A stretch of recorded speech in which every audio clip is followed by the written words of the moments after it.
Hello everyone, and welcome back to our channel. Today, we re-journeying back in time to one of the most pivotal, the intense and brutal battle of This wasn't just a battle, it was the crucible that forged the outcome of World War II. Stalingrad, now Volgograd, was the heart of an intense battle for over 5 tough months from late 1942 to early 1943. Why Stalingrad? Right. This city on the Volga was super important because capturing it was a major goal for Hitler and the Nazis. It would cut off Soviet supply lines along the Volga and protect the German armies moving into the oil-rich Caucasus. Plus, the city was named after Hitler's rival, Joseph Stalin. Capturing it would be a massive propaganda victory, a personal blow to the Soviet leader.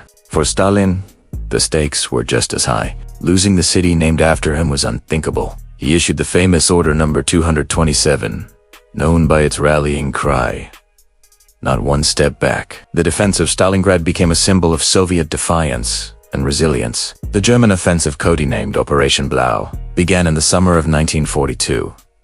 The German Sixth Army, led by General Friedrich Paulus, was one of the most formidable fighting forces in the world. Having spearheaded the invasion of France 2 years earlier, they advanced on Stalingrad with overwhelming force. In late August, the German Luftwaffe began a relentless bombing campaign, reducing much of the city to rubble. Over 40,000 civilians were killed in the first week alone. The Germans expected the city to fall quickly. They were wrong. What followed was a descent into a new kind of hell. The battle for Stalingrad wasn't fought in open fields, but in the twisted skeletons of factories, apartment blocks, and sewers. This was Rattenkrieg, or Rat War. Soldiers fought not for miles of territory, but for meters.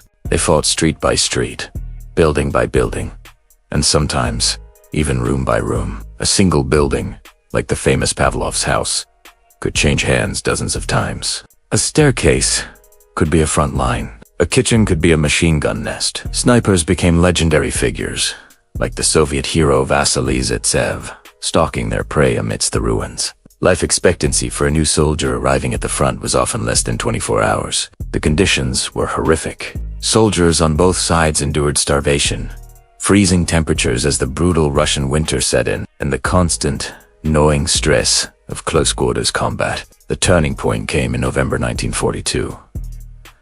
While Germans struggled in the city, Soviet Marshal Zhukov was plotting a brilliant move.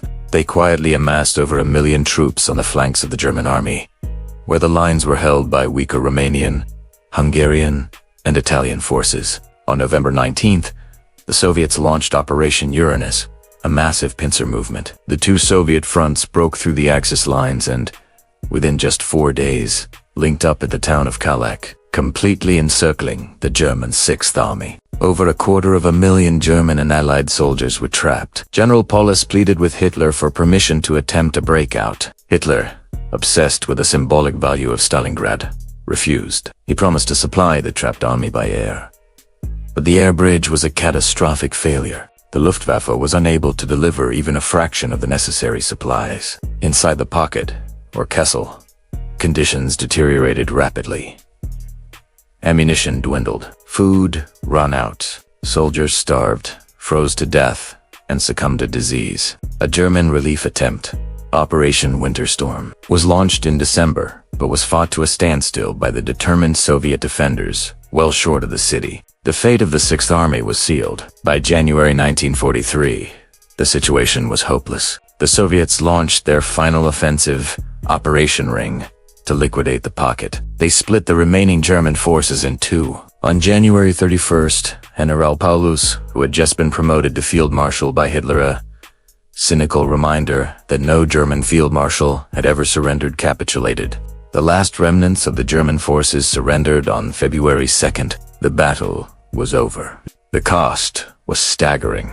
The Battle of Stalingrad is widely considered the single bloodiest battle in the history of warfare. Total casualties, killed, wounded, or captured, are estimated to be over 2 million people. The German Sixth Army was effectively annihilated. Of the roughly 91,000 soldiers who surrendered, only about 6,000 ever saw Germany again, released from Soviet captivity years after the war. The city of Stalingrad was almost completely destroyed. The defeat at Stalingrad was a disaster of monumental proportions for Nazi Germany. It was their first major, undeniable strategic defeat of the war. They lost an entire army, along with vast quantities of equipment. But the psychological impact was just as significant.